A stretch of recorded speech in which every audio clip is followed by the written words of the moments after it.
really going on inside. How can a journalist go into a war zone but can't go into a prison in the United States of America?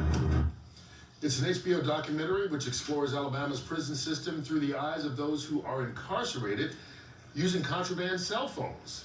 Joining us now, one of the I wonder how they got them in there. Ricky, thank you for joining us. They cheeks? Cheek in the I want phones. to begin with how this project came about. I've been interested in the justice system generally, and I know people sort of can agree that That we you don't do have. incarceration very well.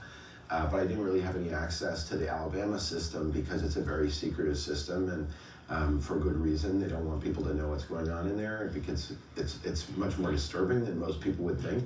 And my daughter, who was 14, was reading a book by Anthony Ray Hinton, a guy who had been wrongfully convicted.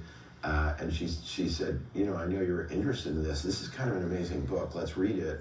And so we read it together, and then we decided to take a road trip to Montgomery. He looks like We had Walter never been White. before, and we met a chaplain in Montgomery who goes into the prisons, and we decided to sort of volunteer and see what we could see. And that's when we started to learn everything we weren't being allowed to see. So the documentary is running now on HBO. What do you want people to take out of it? Because it highlights Alabama, obviously, but it's not just Alabama. It's prison systems all around the country. Sure. I mean, we've read, here in New York about people being killed by prison guards, accidentally caught on video, but it happens a lot more than we think.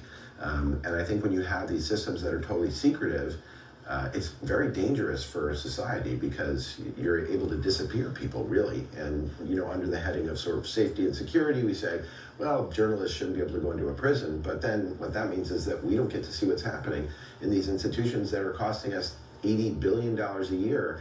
We see it in New York, we see it in California, we see it across the South, but we see it in almost every state. There are good states. There's a state, the state of Maine actually has a dramatically better prison system. And trying to let people know what's really happening inside and what we can do about it is a critical function of a film like this. So, Andrew, how did you infiltrate inside this prison system? People were given cell phones? Uh-oh, they want to get into this. She's smiling about it. Because it's sort of an economy of deprivation, There's really nothing there. So if you're not bringing in a hygiene package, they may not have soap. If you're not bringing in food, they're eating something that's, literally says not fit for human consumption. So we went in to film a revival meeting, sort of a religious meeting. And while we were there filming what was quite beautiful out in the yard, men started to say to us, listen, they're not letting you in the real prison. They're letting you in this little sliver of the prison. Look at that building. That's where people are being held in solitary confinement, sometimes for years at a time.